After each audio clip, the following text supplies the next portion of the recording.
ज्ञान ही सगळ्यात महत्त्वाची गोष्ट आहे. ती तुम्हाला अनुभव देते, ती तुम्हाला, आणि हा अनुभव तुमचा तुम्हाला घ्यायचा आहे. इतरांच्या अनुभवातून तुम्ही फारसं शिकू शकत नाही. म्हणजे देखल्याची गोडी खादल्याशी नाही असं तुकोबांनी सरळ सांगितलं.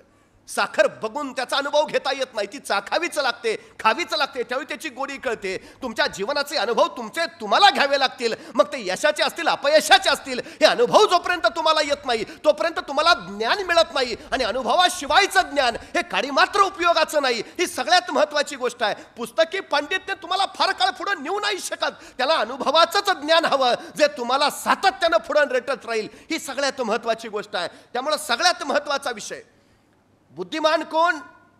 जो स्वतःच्या अनुभवाने शिकतो तो बुद्धिमान आहेच. पण स्वतःचा वेळ अनुभव घेण्यासाठी वाया न घालवता इतरांच्या अनुभवावर सुद्धा जो शिकतो तो सगळ्यात जास्त बुद्धिमान. म्हणजे मी एक पुस्तक वाचतो त्यावेळी 70 वर्षाच्या वयोवृद्धानं जर ते पुस्तक लिहिलं असेल तर त्याची 70 वर्ष त्या पानावर उमटलेली असतात. ती 70 पानं मी वाचतो, याचा अर्थ मी त्याच्या 70 वर्षाच्या आयुष्याचा अनुभव घेतो. आम्हाला तो अनुभव घेता आला पाहिजे आणि त्या अनुभवातनं शिकता आलं पाहिजे. ही सगळ्यात महत्त्वाची गोष्ट आहे. हे शिकणं ज्याला जमलं त्याला यश मिळवून आलं, हा सगळ्यात मोठा भाव. आणि अलीकडच्या पालकांनी, शिक्षकांनी, म्हणजे आताच्या नव्या पिढीला हे सांगितलंच पाहिजे सातत्यानं की ज्ञान हीच शेवटी सर्वोत्तम शिदोरी आहे, त्याच्याशिवाय दुसरं काही नाही. म्हणजे पूर्वी ज्याच्या नावावर सातबाऱ्यावर जमीन जास्त त्याला सगळ्यात जास्त श्रीमंत म्हणायचं. ज्याच्या दावणीला गुरं जास्त तो सगळ्यात जास्त श्रीमंत. ज्याच्या अंगावर सोनं जास्त तो सगळ्यात जास्त श्रीमंत. ज्याच्या नावावर जमीन जास्त तो सगळ्यात जास्त श्रीमंत. ज्याच्या बँकेत पैसे जास्त तो सगळ्यात जास्त श्रीमंत. आता या सगळ्या व्याख्या बदलल्या आणि आता ज्याच्याकडे ज्ञान जास्त तो सगळ्यात जास्त श्रीमंत, ही नवी व्याख्या आता तयार झाली.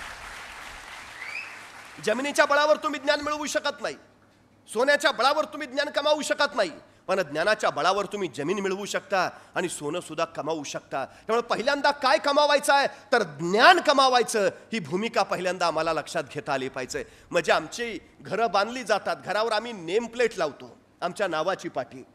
त्या नावाच्या पाटीवर आमचं नाव लिहिल्यावर खाली काय लिहितो? 6 एकर बागायतदार नाही, 12 जनावरांचे मालक नाही, 1 कोटी म्युच्युअल फंड नाही. नावाखाली लिहितो काय? आमचं शिक्षण, MA MSc काय झालं असेल ते, PhD, जिल्हाधिकारी, पोलीस प्रमुख. आमच्या नावाखाली आमच्या पदव्या येतात. त्या पदव्या आमच्या नावाला व्यक्तित्व, कर्तृत्व आणि नेतृत्व देतात. कमवायचं काय ते हे आम्हाला ते करता आलं पाहिजे, आम्हाला ते मिळवता आलं पाहिजे. आणि सगळ्यात महत्त्वाची गोष्ट आहे, कशाला कमवायचं तेही माहिती असलं पाहिजे. विनाकारण एखाद्या क्षेत्रात घुसलो मग कारणाशिवाय नको ते उद्योग होत राहतात. त्यामुळे काय करायचं नेमकं त्याचाही अट्टास निश्चितपणे हवा. मिळवायचं आहे तर ताकदीने मिळवायचं आहे, कशासाठी मिळवायचं आहे हेही निश्चितपणे माहिती हवं. आमच्या नव्या पिढीला ते देता यायला हवं, ही सगळ्यात महत्त्वाची गोष्ट आहे. आमच्या पिढीनं ते ज्ञान पहिल्यांदा मिळवावं. काय करायचं आहे, कसं करायचं आहे, करून मिळवल्यावर काय करायचं आहे तेही माहिती असलं पाहिजे. तुमची तीव्रता जेवढी जास्त ना मिळवण्याची तेवढं तुम्हाला यश जवळ असतं. तुमची तीव्रता जेवढी कमी तेवढं यश तुमच्यापासून लांब लांब जात राहतं. हा सगळ्यात मोठा वस्तुपाठ आहे, सगळ्यात मोठा. मी नेहमी एक गोष्ट सांगतो, इथं बुलढाणा जिल्ह्यात मेहकर नावाचं तालुका आहे. त्या तालुक्यात लता भगवान करे नावाची एक माऊली आहे. साधारण 65 वर्ष वय आहे तिचं. 3 मुली होत्या. 70चा नवरा, गरिबीशी संसार करत सगळं व्यवस्थित चाललं होतं. 3 मुलींची लग्न करून दिली. आयुष्यभर जेवढं काय कमावलेलं साठवलेलं ते सगळं मुलींच्या लग्नात घातलं. आता दोघं नवरा बायको दुसऱ्याच्या शेतात रोजानी जायचंय. जो काही रोजगार हातावर पडायचा त्याच्यातनं आपली सुखाची मीठ भाकरी खायची. आनंदात चाललं होतं अगदी सगळं. पण अचानक नवऱ्याची तब्येत बिघडली. बायकोला काय करावं कळेना. तिथल्या सरकारी दवाखान्यात घेऊन गेली.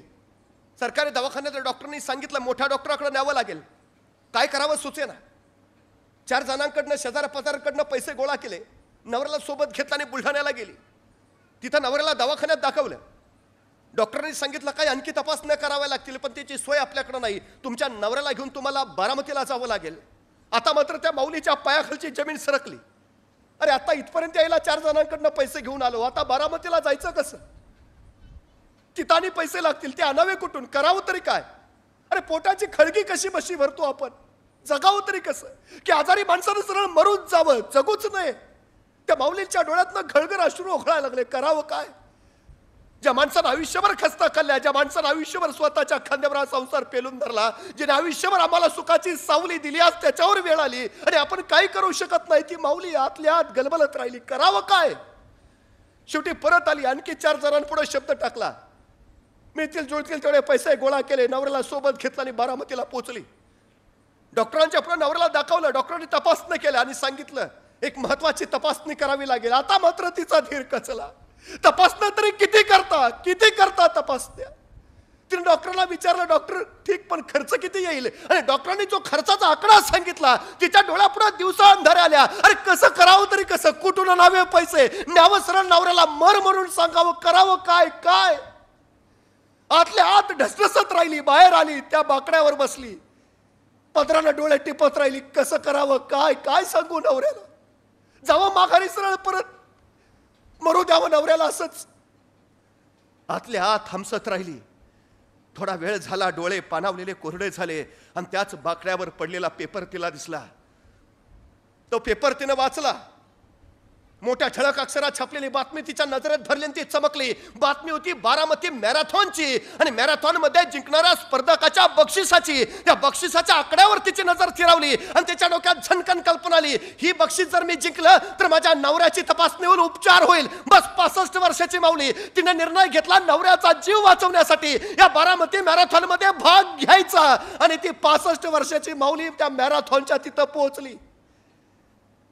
सगळे स्पोर्ट्सचे शूज घालून आलेले, टी शर्ट घातलेले, रोज धावण्याचा सराव करणारे मॅरेथॉन स्पर्धेला. आणि त्यात ही आली होती 65 वर्षाची लता भगवानकरे, नऊवारी नेसलेली, कासोटा घातलेली, अनवाणी पायाची. संयोजकांना सांगते मला स्पर्धेत भाग घ्यायचा आहे, मला पळू द्या. चकित होऊन सगळे बघायला लागले. ती सांगायला लागली माझा नवरा दवाखान्यात आहे, त्याला वाचवायचं असेल तर पळण्याशिवाय पर्याय नाही, मला कृपा करून पळू द्या. संयोजकाने तिला भाग घेऊ दिला आणि 65 वर्षाची माऊली त्या स्पर्धेला तयार झाली. बघता बघता पट्टी पडली आणि मॅरेथॉन चालू झाले. बेभान होती लता भगवानकरे पळत राहिली. आजबाजू रोजचे रोज कसलेले सराव करणारे धावपटू पळत आहेत आणि त्यांच्या बरोबर पळते 65 वर्षाची नऊवारी घातलेली, कासोटा नेसलेली लता भगवानकरे. डोळ्यापुढे फक्त नवरा दिसतोय, त्याच्यासाठी पळायचंय, त्याला वाचवायचंय, त्याला जगवायचंय, बस जिंकलंच पाहिजे, दुसरा पर्याय नाही. बेभान पळते. आतापर्यंत पळली होती रानात जनावरांच्या माग, आतापर्यंत पळली होती संसारला ठिगळा लावताना, आतापर्यंत पळाली होती संध्याकाळचे 2 घास कमावताना. अशी मैदानावर कधी पळलीच नव्हती. पण आयुष्य आता पळायला लावत होतं बेभानपणे. पळत होती आणि अखेर आवाज झाला, स्पर्धा संपली आणि त्या बारामती मॅरेथॉनची विजेता ठरली ही 65 वर्षाची लता भगवानकरे.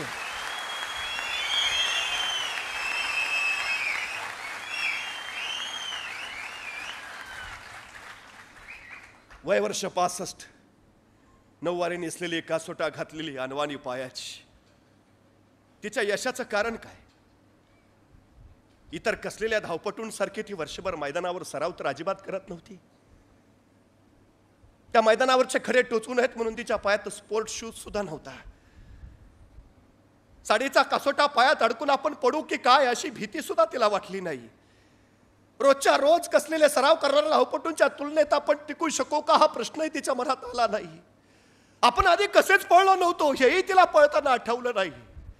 तिला फक्त आठवत होता नवरा, तिला फक्त आठवत होता त्याचा आजार आणि तिला फक्त आठवत होता माझा नवरा जगवायचा आहे एवढाच विचार. बस जिंकण्याची तिची तीव्रता एवढी प्रचंड होती ना, ती तीव्रताच तिला यश देऊन गेली. तुमची जिंकण्याची तीव्रता किती आहे याच्यावर तुमचं यश अवलंबून आहे. किती तीव्रतेने वाटतं तुम्हाला? पाण्यात हात बुडल्यावर श्वासांची ज्या तीव्रतेनं शरीराला गरज वाटते ना, त्या तीव्रतेनं ज्यावेळी तुम्हाला यशाची गरज वाटेल त्यावेळी यश तुमच्या दारात हात जोडून उभा राहील. तेव्हा तोपर्यंत नाही. ठरवलंय ना त्याच्यावर ठाम राहा. इतके भक्कम राहा की ते मिळवल्याशिवाय तुम्हाला दुसरा पर्यायच असणार नाही. इतके ठाम. तुमचा कृती ठाम हवी, तुमचा निर्णय ठाम हवा, तुमचा विचार ठाम हवा, तुमचा अभ्यास ठाम हवा, तुमचा व्यासंग ठामच असायला हवा. बस.